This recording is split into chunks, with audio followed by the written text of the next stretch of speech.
Good evening. இது learn பண்ண போகிறோம் அப்படின்னு பார்த்தோம்னா எலக்ட்ரிக் ஃபீல்டு. இப்போ இந்த எலக்ட்ரிக் ஃபீல்டு அப்படின்ற கான்செப்ட், ஒரு சார்ஜ் நமக்கு தெரியும். There are 2 types of charge, positive charge and negative charge இருக்குது. இப்போ பாசிட்டிவ் சார்ஜ் எடுத்துக்கிட்டோம் அப்படின்னா ஒரு சார்ஜ் சுற்றி எலக்ட்ரிக் ஃபீல்ட் லைன்ஸ் இருக்கும் இது மாதிரி. So positive charge and negative charge both charges நமக்கு எலக்ட்ரிக் ஃபீல்ட் லைன்ஸ் இருக்கும்.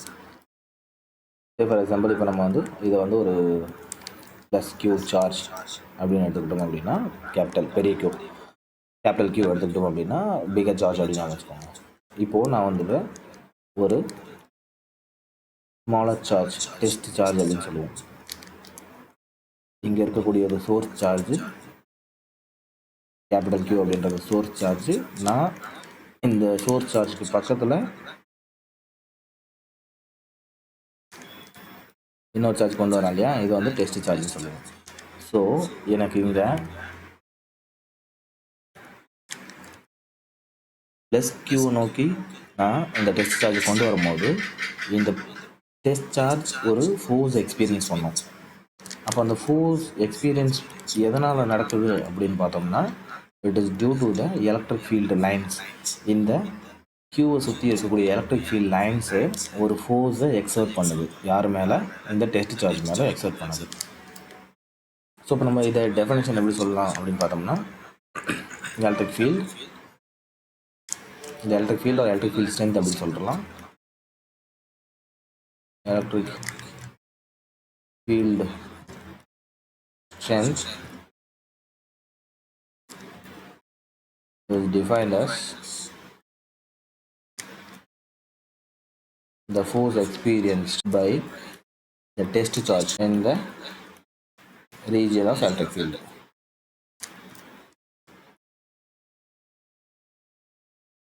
இது எலக்ட்ரிக் ஃபீல்ட் ரீஜனுக்குள்ளே வரும்போது தான் இது ஒரு ஃபோர்ஸ் எக்ஸ்பீரியன்ஸ் பண்ணும்.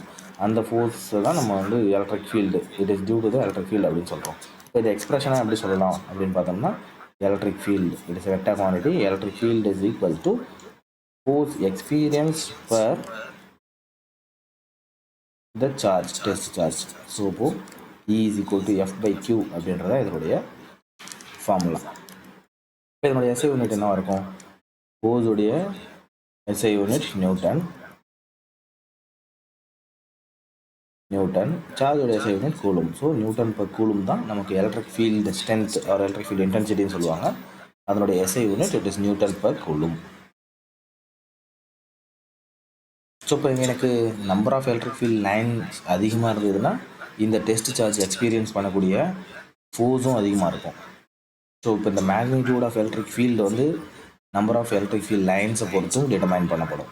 இப்போ நம்பர் ஆஃப் ஃபீல்ட் லைன்ஸ் அதிகமாக இருந்ததுன்னா இந்த டெஸ்ட் சார்ஜால் எக்ஸ்பீரியன்ஸ் பண்ணக்கூடிய சார்ஜ் வரைக்கும் நம்ம சால்வ் பண்ணலாம்.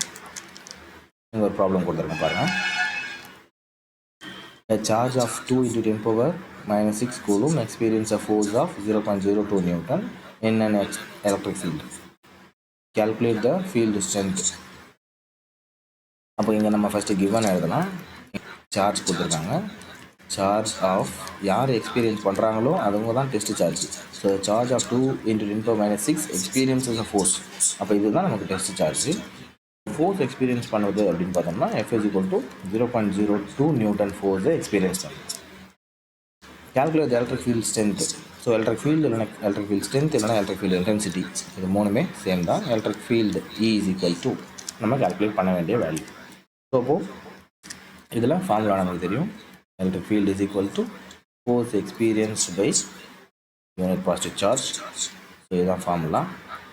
E is equal to F/Q. Substitute பண்ணலாம். E will be equal to F-ஓட value என்ன? 0.02 டிவைடட் பை இதனோட வேல்யூ 2 × சார்ஜோட வேல்யூ 2 × -6 போலும். ஸோ சிம்பிளிஃபை பண்ணோம்னா இந்த 10⁻⁻6 நான் மேலே கொண்டு போனால் 10⁻+6 ஆகும். இந்த 0.02 நான் எப்படி எழுதுகிறேன் பாருங்கள். 2 / 100 அப்படின்னு எழுதலாம். இன்ட்டு இங்கே ஒரு 2 இன்ட்டு இங்கே 10⁻+6 எடுத்துகிட்டு போயிட்டேன். அப்போது இந்த 2 கேன்சல் பண்ணிடலாம்.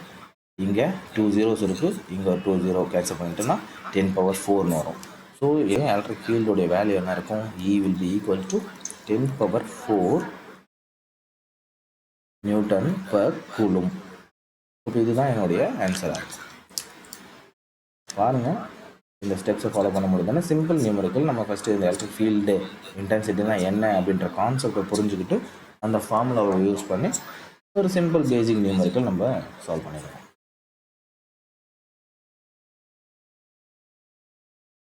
நெக்ஸ்ட்டு இந்த கொஷின் பாருங்கள்.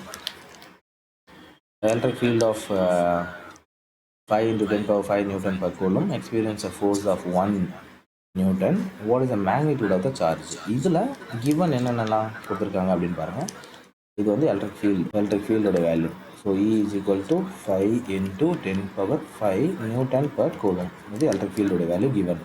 அது மாதிரி இது எவ்வளோ ஃபோர்ஸ் எக்ஸ்பீரியன்ஸ் பண்ணுது அப்படின்னு பார்த்தீங்கன்னா force F is equal to 1 Newton ஃபோர்ஸை எக்ஸ்பீரியன்ஸ் பண்ணுது. அப்போ சார்ஜ் எவ்வளோ, மேக்னிடியூட் ஆஃப் த சார்ஜ் தான் நம்ம கேட்குறாங்க. So these are the given terms. இப்போ நமக்கு தெரிஞ்ச மாதிரி ஃபார்முலா ஃபஸ்ட் எக்ஸ்பிரஸ் பண்ணலாம். F by Q தான் எலக்ட்ரிக் ஃபீல்டோடைய ஃபார்முலா. பட் நமக்கு கேட்குற டேர்ம் என்ன அப்படின்னு பார்த்தோம்னா Q. So Q will be equal to F by E. இது ஃபார்முலா ரீஅரேஞ்ச் பண்ணியிருக்கோம்.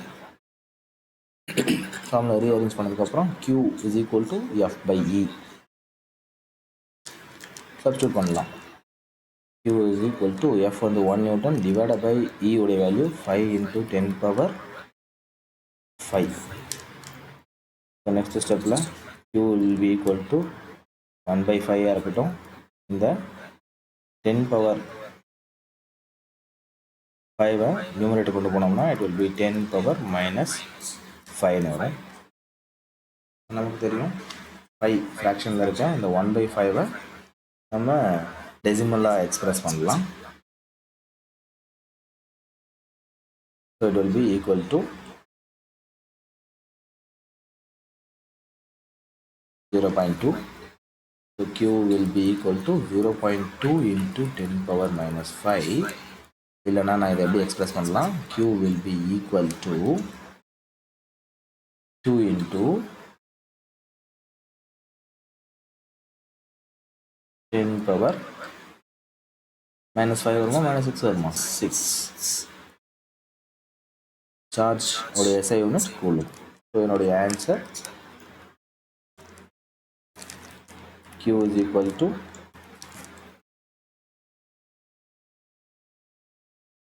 2 into 10 power minus 6 கூலும். இங்கே நிறைய பேருக்கு இந்த மாதிரி நம்ம சயின்டிஃபிக் நோட்டேஷனில் எழுதும்போது கன்வர்ஷனில் நிறைய பேருக்கு கொஞ்சம் டவுட் வரும். அதில் டவுட் எந்த இடத்துல வரும் அப்படின்னு பார்த்தீங்கன்னா, இப்போ நம்ம வந்து 0.2 into 10 power minus 5 2 into 10 power minus 6 எழுதணும் இல்லையா? அதில் சில பேர் டவுட் வரும். அதில் நம்ம கன்ஃபியூஷன் அவாய்ட் பண்ணுறதுக்கு let us write this 0.2 நான் 2 கன்வெர்ட் பண்ணணும்னா என்னது, மல்டிபிள் அண்ட் டிவைட் வித் 10 பண்ணேன்னா எனக்கு 0.2 into 10 divided by 10. இங்கே 10 power minus 5 நான் டிஸ்டர்ப் பண்ணல, அப்படியே தான் இருக்குது. இப்போது 0.2 into 10 எனக்கு நான் ஆகும் 2 வரும், டிவைட் பை 10 இருக்கும், into 10 power minus 5 இருக்கும். ஸோ இப்போ இந்த 10 power 1 டினாமினேட்டரில் இருக்கிறத மேலே கொண்டு போனோம் அப்படின்னா 10 power minus 1 ஆகும். So it will be 10 power minus 5 into 10 power minus 1. கீழே டினாமினேட்டரில் 10 power 1 இருக்குது, மேலே அதை கொண்டு போகும்போது 10 power minus 1 ஆகும். So this will be equal to 2 into 10 power minus 6. இது மாதிரி சின்ன சின்ன மிஸ்டேக்ஸ் பண்ணி நம்ம மார்க் லூஸ் பண்ண வேண்டிய அவசியம் இல்லை. தேவையான அளவுக்கு அதை நம்ம ரொம்ப கிளியராகவே பண்ணிட்டோம் அப்படின்னா மார்க் லூஸ் பண்ண மாட்டோம். ஸோ இந்த கான்செப்ட் புரிஞ்சிருக்கும்னு நினைக்கிறேன். தேங்க்யூ.